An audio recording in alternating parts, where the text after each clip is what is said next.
You might think I'm crazy for doing this review. You might think I'm crazy, but all I want is you. Doing my best Rick Ocasek impersonation there. Hi, this is Ed with Call Me Mr. Broadstreet. So just want to say hi to everybody. Doing a little segment called Off the Beatle Path. With Off the Beatle Path, I'm reviewing albums as part of my collection. They may not have a direct connection to the Beatles or the solo Beatles, but 9 times out of 10, I think I'll be able to find some sort of connection there. So what I'm reviewing this week is 1984 album Heartbeat City by the Cars. This is from the re-release, which was done in, let me see here, 2018 actually. So 2018 re-release.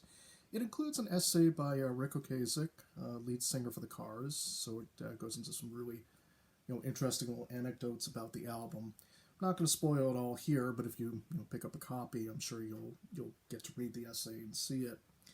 So the album proper is what I'm going to review today, along with bonus tracks contained on this particular release. So I'm going to go bit by bit. A little bit of background. The album Heartbeat City was released March 13th, 1984 in the United States. Went to number 3 in the United States. Went to number 25 in the United Kingdom. Being that they're more of a US-based act, I could see the higher chart placing for Heartbeat City. And I'll go through each track and kind of point out a few outstanding tracks, in my view. So the album proper starts off with Hello Again. It's great synthesizers on the track, really punching vocals.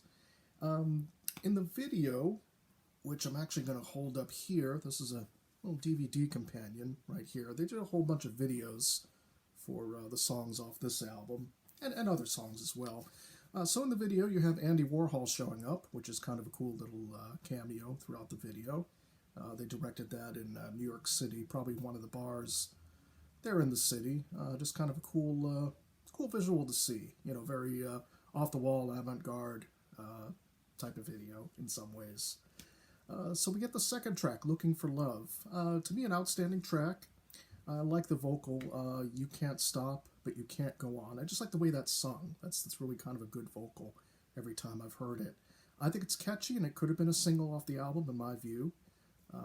Again, just hearing it very subjectively through my lens. Third track of the album, Magic. It was released as a single, went to number 12 in the US. Extremely catchy song. A lot of people are going to remember the MTV video, particularly if you're Generation X like me. You saw it on MTV. You get Rick Ocasek just walking on water in the video, with the help of some plexiglass, of course, in a swimming pool. People kind of just reaching out, wanting to, grab a piece of his powers as he appears to walk on water. Hence the title track. So as we continue on, the fourth track is Drive, also released as a single from the album. This one got to number 3, and it was the Cars' highest charting single. Interesting little fact, though, it's not Rick as the lead vocalist. It's actually Benjamin Orr, the bassist. So it's just a very nice, good, powerful ballad. Video was filmed in black and white, and you'll probably remember seeing that on MTV as well. Again, just a very soaring ballad, really great song. Highest charting single, and I think in that particular case, they thought instead of going with the usual lead vocalist, getting another vocalist from the band. Sometimes it doesn't work, but in this case, it definitely did. So there's something to be said about knowing where the talent lies and knowing who the strongest vocalist for a particular song might be. So, just my take on it. Track number 5, Stranger Eyes. Again, pleasant enough track. Could have been a TV theme, in my opinion. Benjamin Orr, again, singing vocals in that particular track. Nice enough. You Might Think, track number 6 on the album. This also had an MTV video, as you saw with the sunglasses I had. So, Rick Ocasek just goofing off in the video, kind of a lot of surreal imagery. He's pursuing someone, love interest in the video, and just kind of showing up over and over and over again. Some surreal imagery for that video. I think it won a MTV Music Video Award, back when MTV actually played music videos. Go figure. It was a number 7 single in the US. Let's see, track number 7, It's Not the Night. Really just a cool little track, in my opinion. I like one of the vocals. It's not the night for sweet revenge. I think just the delivery is kind of cool on the song. Great guitar. I think it's a lot of good driving guitar. Most of the album, it does have, obviously, synthesizer and guitar kind of merged together on a lot of tracks. But this track seems to have a much more pronounced guitar compared to a lot of the other tracks. That's what I found, at least, while re-listening to the album. Excuse me. Track number 8, Why Can't I Have You? Smooth vocals over synthesizers. Decent enough track. Nice enough. Track number 9, I Refuse. Kind of a personal favorite, just a very bouncy song. The vocals just somewhat reminiscent of Shake It Up in some of the vocal delivery parts. Not the exact same song per se, but just the phrasing. The phrasing in some ways is a little bit similar to that to Shake It Up. So that's kind of my take on it while re-listening to it. Track number 10, the final track of the album proper itself, Heartbeat City. Moody synthesizers, again, cool little lyric. Well, happy days we count on thumbs. So there you go for that track. And I'm going to go into some of the other bonus tracks as well, just real quick from the album. So you get Hello Again Remix is track number 11 on the CD release. More effects, more echo. Nice enough to have, but, it's there. I still prefer the original. Drive, you get the demo version of Drive as track number 12. Kind of a Latin synthesizer beat.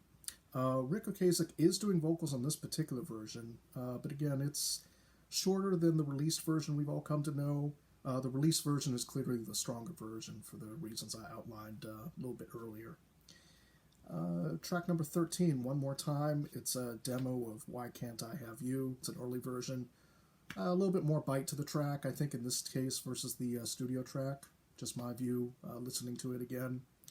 Number 14, Baby I Refuse. It's just an earlier version of I Refuse. Studio version is better on that. Moving on. Track number 15, Jackie. It's the title of the song.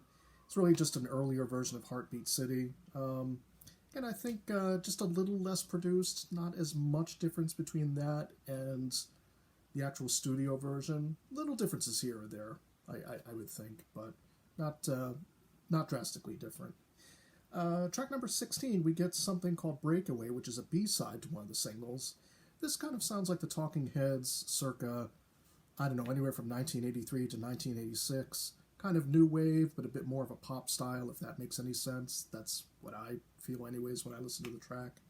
To round out everything, track number 17, Tonight She Comes. That's actually a track that was released on the follow-up 1985 Cars Greatest Hits compilation, issued after this studio album. So just to kind of show you real quick from the booklet, nice little Beatles connection I found. Well, two of them. One is the album was recorded in London, so that was kind of a nice little twist to it.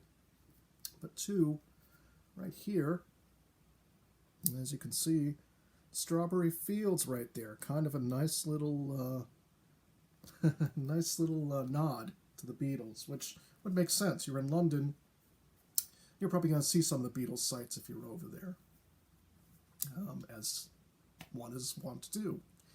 But anyways, just was glad to get that little connection in with the with the Beatles. So again, an essential album. I think really a lot of fun to listen to. Just a great early MTV classic.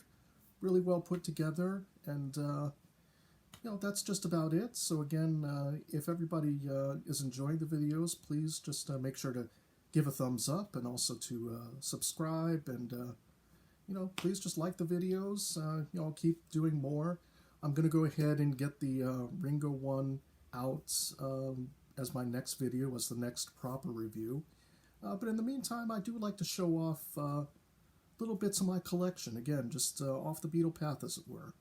So anyways, I hope everybody stays safe, and I will see you in the next video.